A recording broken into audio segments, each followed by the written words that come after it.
Fala galera da AMANB, tudo bem? Meu nome é Fernando Chiodini e hoje nós vamos falar sobre o uso da suplementação de ômega 3 na prevenção cardiovascular.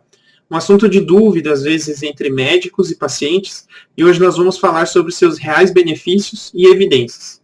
Só para deixar claro, nós vamos falar sobre a suplementação do ômega 3, que é totalmente diferente do consumo de ômega 3 da dieta.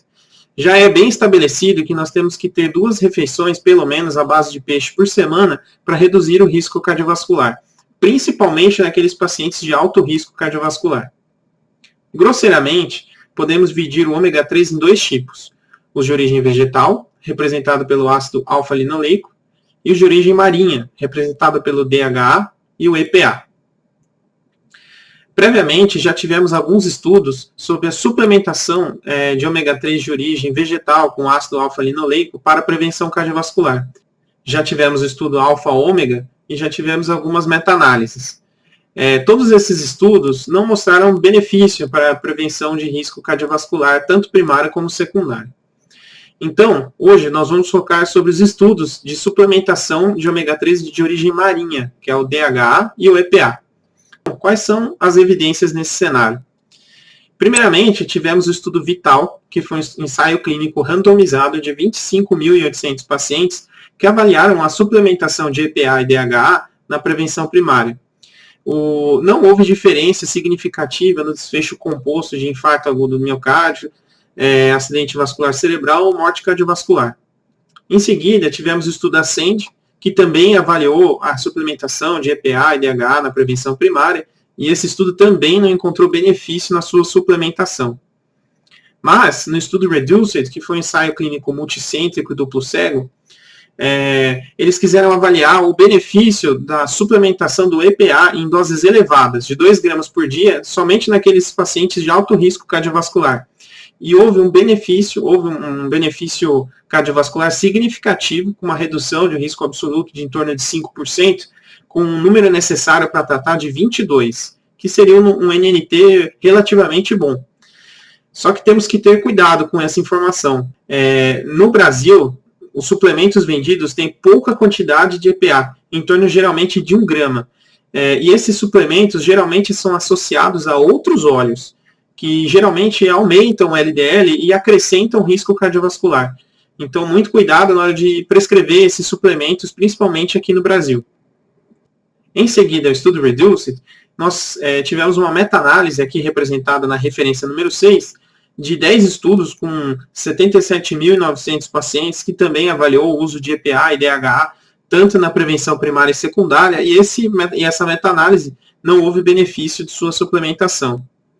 E mais recentemente, nós tivemos o estudo STRENGTH, que foi um ensaio clínico multicêntrico, randomizado, duplo cego, com 13 mil pacientes, de todos eles de alto risco cardiovascular, e eles também quiseram avaliar a suplementação de ômega 3 de origem marinha na prevenção cardiovascular.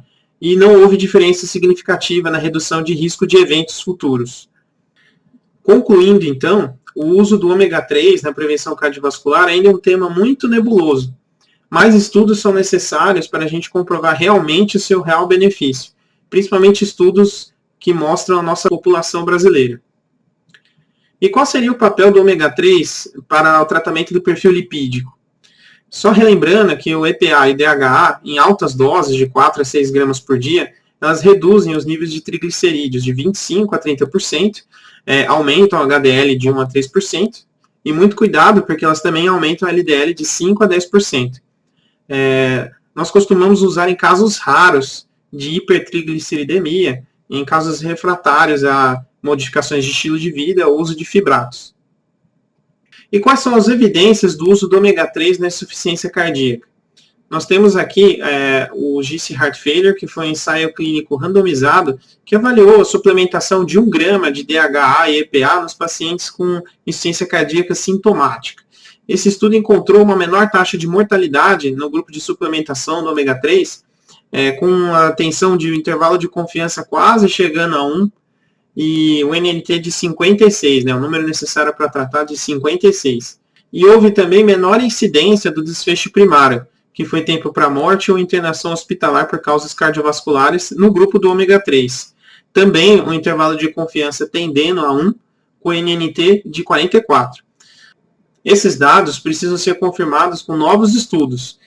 Ainda não recomendamos, de maneira geral, suplementar ômega 3 nos pacientes com insuficiência cardíaca. E devemos ficar bem atentos aos efeitos colaterais de sua reposição também. É descrito uma incidência de 1 a 10% de fibrilação ou flutter atrial, 4% de alterações do trato gastrointestinal, como disgeusia, dispepsia e eructações.